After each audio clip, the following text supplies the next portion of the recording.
लंबी बाल वाले मायके से अच्छा गंजा ससुराल।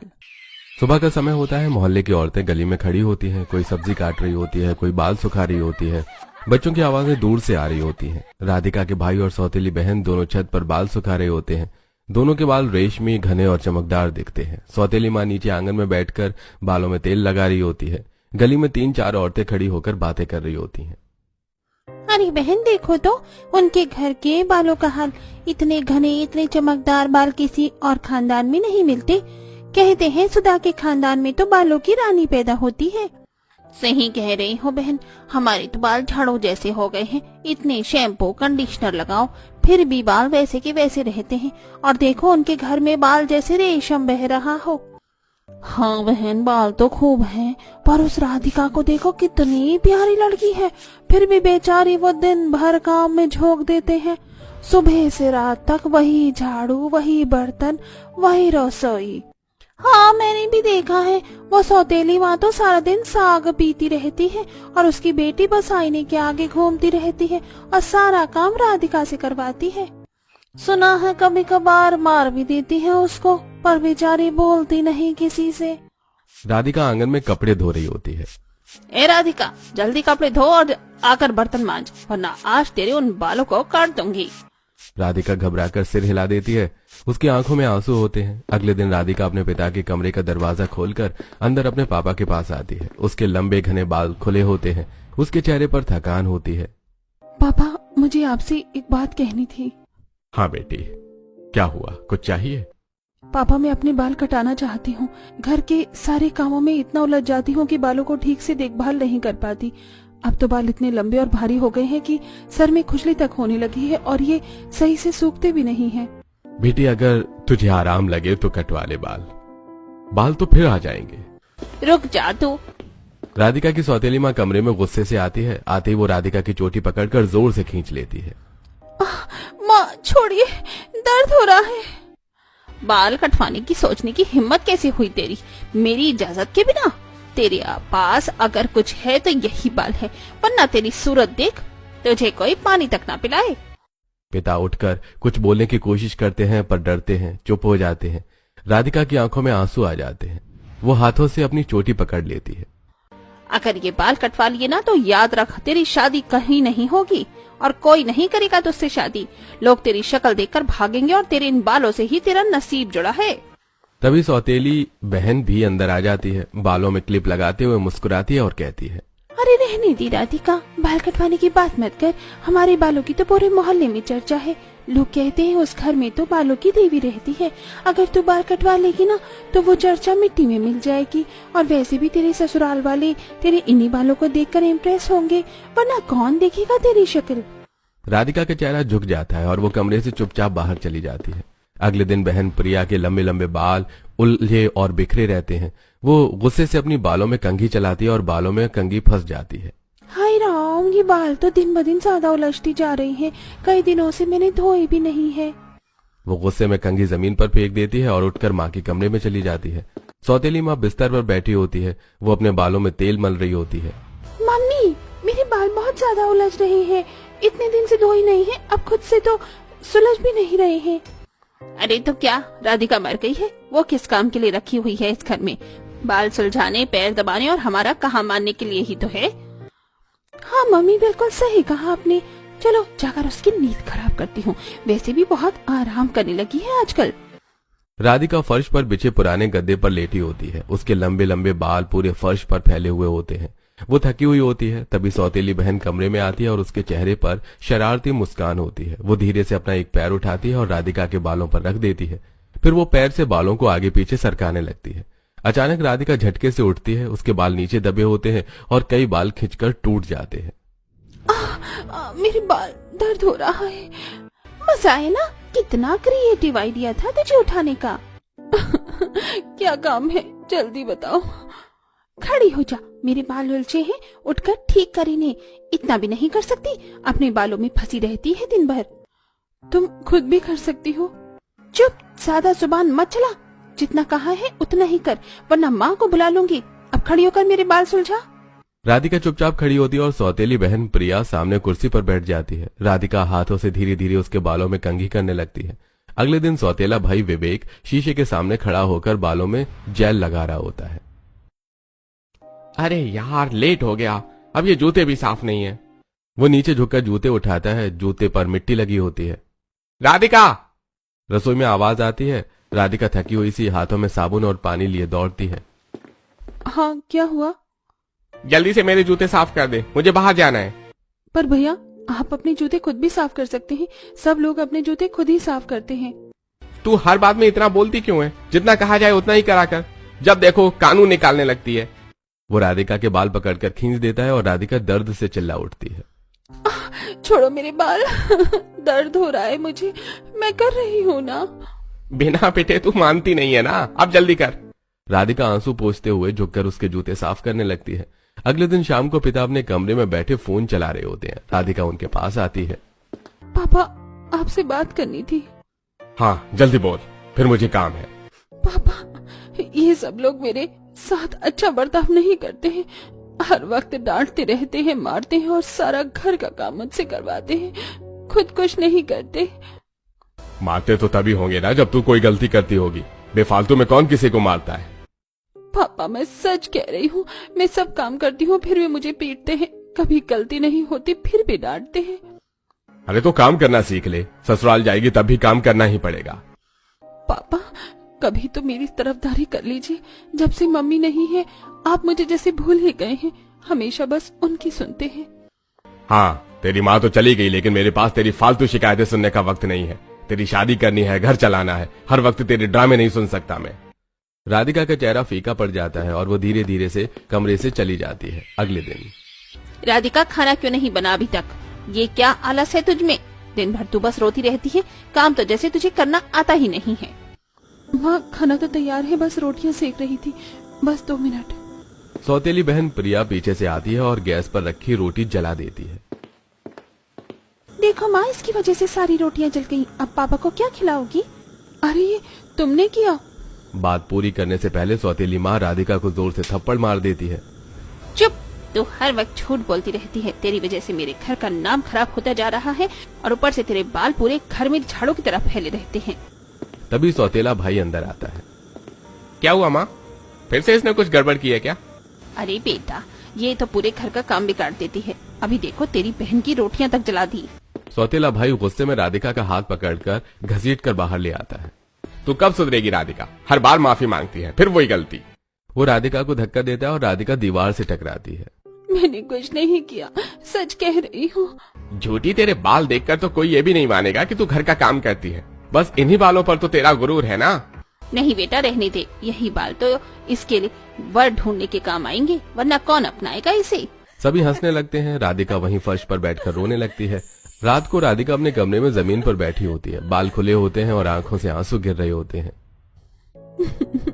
भगवान, अब तो बस एक ही उम्मीद है, मेरा ससुराल अच्छा देना। मेरे भाई ने तो बालों की वजह से मुझे सिर्फ तंग करके रख दिया है। जब देखो मार, डांट, अपमान। मेरी माँ तो मुझे छोड़ गई, पर पापा भी अब पराए हो गए हैं। सबको इन बालों पर घमंड है, लेकिन मुझे तो ये बोझ लगते हैं। मुझे ये पसंद नहीं, बस उनकी शान बनाए रखने के लिए इन्हें संभालती हूँ। काश इन बालों के बदले कोई प्यार मिल जाता। दूसरी ओर लड़के का घर। सास आईने के सामने बैठी बालों में तेल लगा रही होती है, पर बाल बहुत कमजोर होते हैं। जगह जगह से खोपड़ी दिख रही होती है। हे भगवान, ये बाल तो अब हर दिन पर दिन और उड़ते जा रहे हैं। पीछे से नंद आती है, जिसके बॉयकट बाल होते हैं। मम्मी, आप क्यों इतनी चिंता करती है? अब तो मैं ही सबसे स्टाइलिश हूँ घर में। देखिए ना, पूरे मोहल्ले में किसी लड़की की इतनी छोटी कटिंग नहीं है। बेटा, तेरे तो फैशन के दिन है, पर हमारे घर में मर्दों का तो हाल ही देख ले। राघव, ऋतिक और उनके पापा तीनों कमरे में खड़े होते हैं और विग पहन रहे होते हैं। तीनों गंजे सिरों पर नकली बाल सेट कर रहे होते हैं। भाई, मेरा तो विग बार बार सरक जाती है। अगर शादी में गिर गई तो सब हंस पड़ेंगे। तो गोंद लगा लेना, हमेशा के लिए चिपक जाएगी। अरे बस करो तुम दोनों, किसी को पता नहीं चलना चाहिए कि हम विग पहनते हैं। लोग मजाक उड़ाएंगे, खासकर लड़की वाले। चिंता मत करो, आज तो हम रिश्ता लेकर जा रहे हैं। सब संभल कर रहना। सौतेली माँ सुधा नकली मुस्कान लिए दरवाजे पर खड़ी होती है। अरे आइए आइए, बहुत अच्छा किया आप लोग आए। सब लोग अंदर आते हैं और बैठ जाते हैं। सुना था कि आप अपनी लड़की के लिए अच्छा रिश्ता देख रहे हैं, तो सोचा हम भी आ जाएं। हाँ हाँ बिल्कुल, आप लोग तो हमारे मेहमान हैं, बैठिए। सास कमला इधर उधर देखती है और सब औरतों के लंबे घने बालों को गौर से देखती है। आपके बाल तो बहुत हल्के लग रहे हैं। लगता है घर में सबके बाल छोटे छोटे हैं। हमारे तो देखिए सबके बहुत घने और लंबे बाल हैं। हाँ बहन जी, हमारे बाल थोड़े कमजोर हैं, पर कोई बात नहीं, आप लोगों के बाल तो सच में बहुत सुंदर हैं। राधिका के बाल तो और भी शाइनी लग रहे हैं। हाँ, वैसे आपकी बेटी के इसके तो बिल्कुल लड़कों जैसे बाल हैं। हाँ बहन जी, इसके बाल बढ़ते नहीं हैं, बस इतने ही हैं। बातें खत्म करके सौतेली माँ राधिका को बुलाती है। धीरे से पर्दा हटता है और राधिका अंदर आती है। हल्के गुलाबी सूट में, लंबे खुले बाल में बहुत सुंदर लगती है। कमरे में सबकी निगाहें उसी पर टिक जाती हैं। राघव उसे देखते ही रुक जाता है। बहुत सुंदर है आपकी बेटी। राधिका धीरे से नमस्ते करती है और सबके सामने बैठ जाती है। कुछ देर बाद राघव और राधिका को अकेले में बात करने के लिए भेजा जाता है। बगीचे में दोनों आमने सामने बैठे होते हैं। राधिका नजरें झुकाए हुए बैठी होती है। आपको देखकर तो यकीन ही नहीं होता कि कोई इतना सादा होकर भी इतना सुंदर लग सकता है। राधिका हल्का सा मुस्कुराती है, फिर उसका चेहरा थोड़ा गंभीर हो जाता है। राघव गौर से देखता है। उसके गाल पर हल्के नीले हाथ के निशान होते हैं। अरे, ये आपके चेहरे पर निशान कैसे हैं?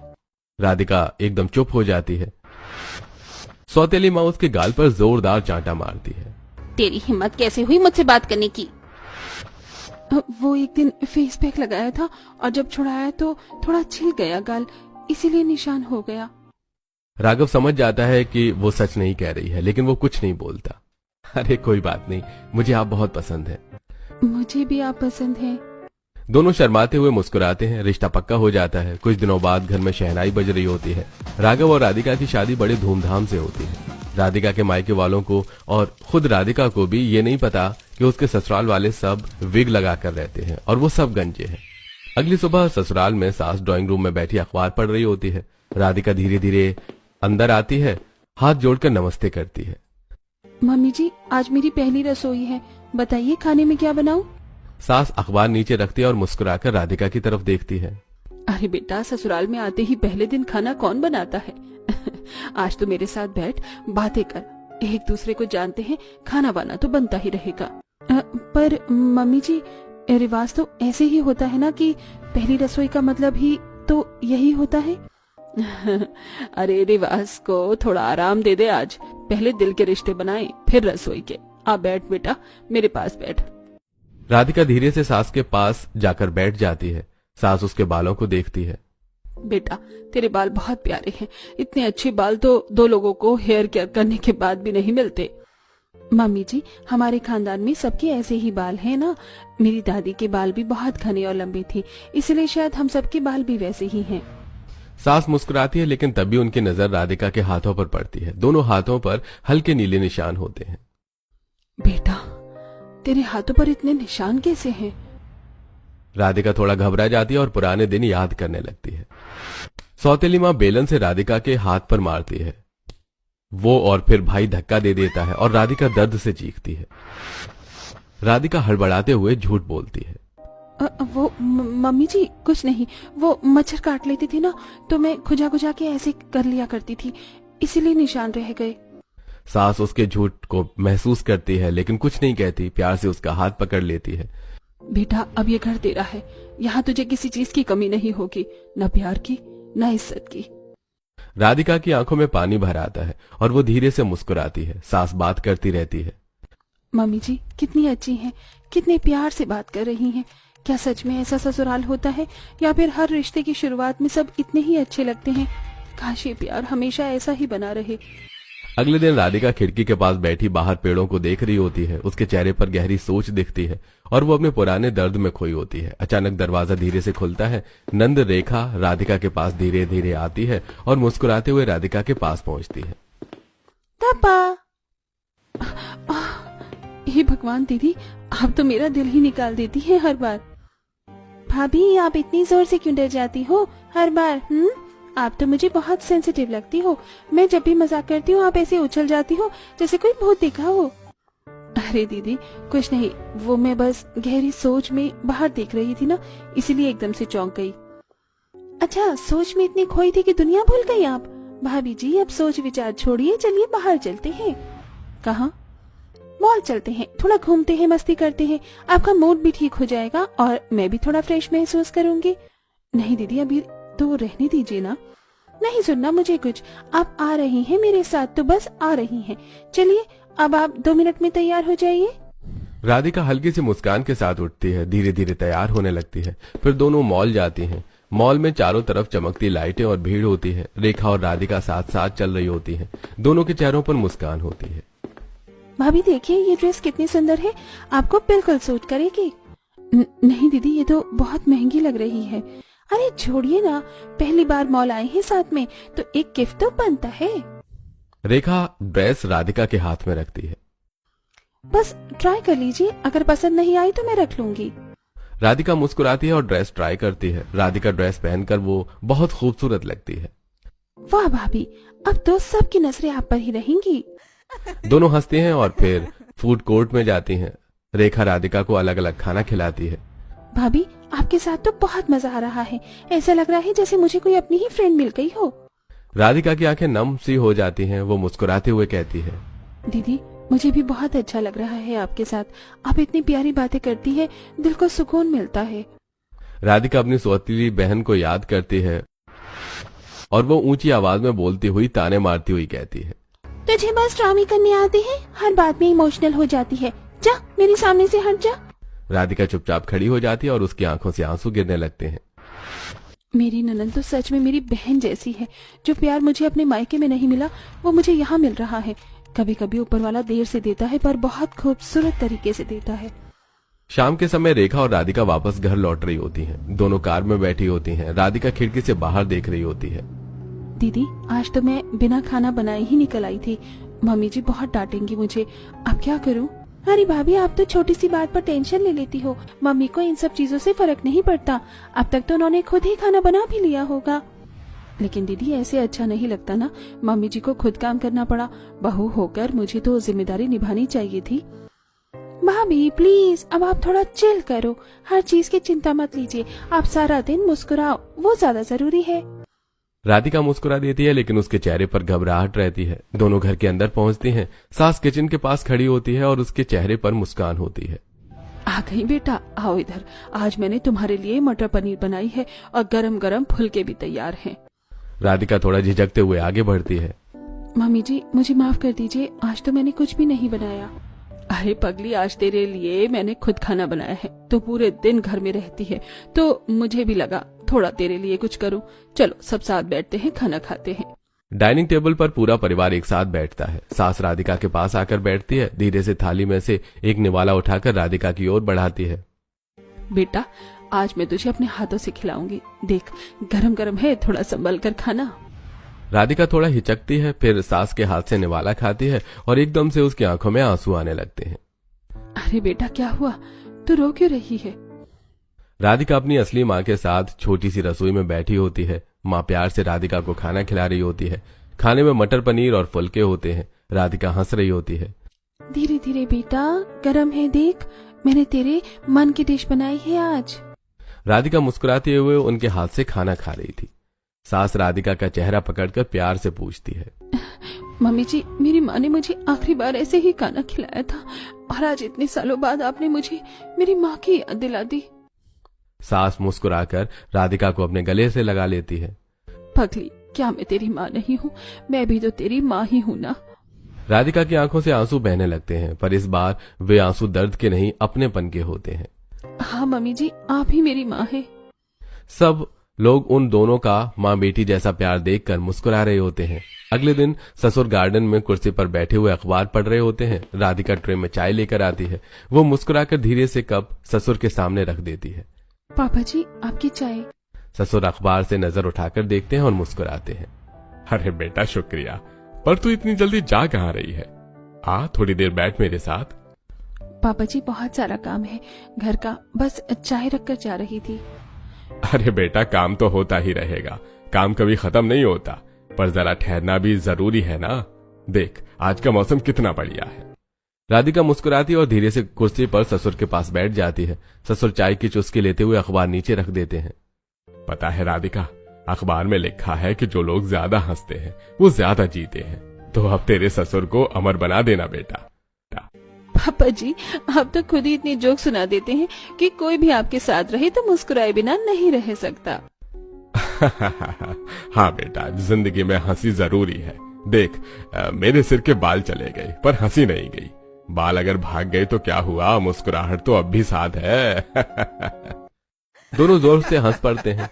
राधिका की मुस्कान धीरे धीरे रुक जाती है। वो खामोश होकर दूर पेड़ों की ओर देखने लगती है। मायके में राधिका के पिता अखबार पढ़ रहे होते हैं और राधिका पास जाकर बैठती है। पापा, मैं थोड़ी देर आपके पास बैठ जाऊं? नहीं राधिका, जाओ, मुझे काम है। हर वक्त इधर उधर बैठी रहती हो, कुछ काम नहीं है क्या तुम्हें? राधिका मायूस होकर चुपचाप चली जाती है। राधिका अपने ससुर की ओर देखती है और उसकी आंखों में हल्की नमी और चेहरे पर मुस्कान दोनों होते हैं। कभी सोचा नहीं था कि ससुराल में मुझे अपने पापा जैसा सुकून मिलेगा। जो बातें मैं अपने मायके में सुनना चाहती थी वो यहाँ ससुराल में हर रोज प्यार से मिल जाती है। ससुर अखबार फिर खोलता है, मुस्कुराते हुए बोलते हैं, अरे बेटा, अब जरा वो बिस्किट भी दे देना ना। चाय अकेले पीना तो बेवकूफी होती है। राधिका हंसते हुए बिस्किट का प्लेट आगे करती है और दोनों साथ में चाय पीते हैं। रात के समय राधिका बेड के पास खड़ी अपने गहनों को उतार रही होती है। राधिका अपने कुंडल निकाल रही होती है। अचानक जैसे ही वो एकदम खींचती है, उसके कान से खून निकलने लगता है। अरे! राघव तुरंत खड़ा होकर उसके पास आता है। अरे क्या हुआ, कितना खून निकल रहा है तुम्हारे कान से? अरे ये तो कुछ भी नहीं है, हल्की सी चोट है, बस ठीक हो जाएगा। कुछ भी नहीं? नहीं, आओ यहाँ बैठो, मैं इस पर दवाई लगाता हूँ। राघव राधिका को धीरे से बेड पर बिठा देता है और एक कपड़े से खून साफ करता है और फिर दवाई लगाना शुरू करता है। तुम्हें दर्द नहीं होता है क्या? मैं तो इससे ज्यादा दर्द झेल चुकी हूँ, पर आपको क्या बताऊँ अब मैं। राधिका, नहीं, ये तो छोटी मोटी चोट है। राघव ध्यान से उसके कान पर दवाई लगाता है। उसके चेहरे पर चिंता होती है। मुझे कभी कभी ऐसा लगता है कि तुम मुझसे कुछ राज छुपा रही हो। तुम थोड़ी गुमसुम सी रहती हो और चुपचाप भी। नहीं नहीं, मैं तो नॉर्मल ही हूँ। नहीं, मुझे ऐसा लगता है कि तुम थोड़ी परेशान रहती हो। नहीं नहीं, आप ज्यादा सोच रहे हैं। तुम्हें कुछ तो परेशानी है जो तुम मुझसे बात नहीं कर रही, पर एक न एक दिन तुम सब कुछ मुझे बताई दोगी। राधिका उसकी आंखों में देखते हुए मुस्कुराती है, पर अंदर से थोड़ी उदास भी होती है।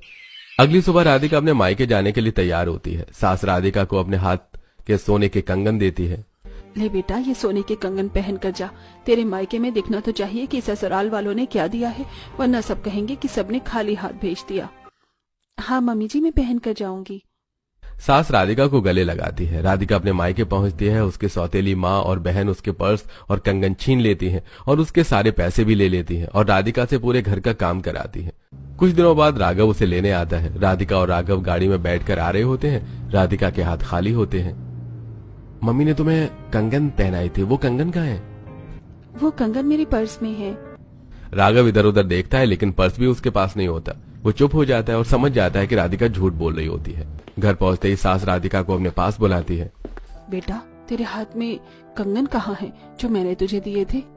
राधिका घबराने लगती है और उसके पसीने छूट जाते हैं। राधिका को अचानक चक्कर आ जाते हैं और वो गिर पड़ती है। वो सब लोग घबरा जाते हैं। सब लोग राधिका के हाथ सहलाते हैं और चेहरे पर पानी के छींटे डालकर उसे होश में लाते हैं।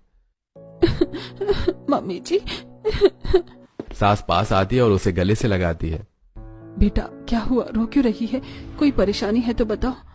मम्मी जी, जब मैं मायके गई थी तो मेरी सौतेली माँ और बहन ने मुझसे मेरे पास के सारे पैसे और कंगन ले लिए। वो हमेशा ऐसे ही करते हैं, मुझे परेशान रखते थे। मुझे माफ कर दो, मेरे पास कुछ पैसे हैं, आप उनसे नए कड़े बनवा लेना। अरे नहीं बेटा, कैसी बात कर रही है तू? हमारे असली जमा पूंजी तो तू है। तुझ जैसी बहू पाकर तो हम धन्य हो गए। तू इतनी संस्कारी और सुशील है और सबसे बड़ी बात इतनी साफ दिल की है।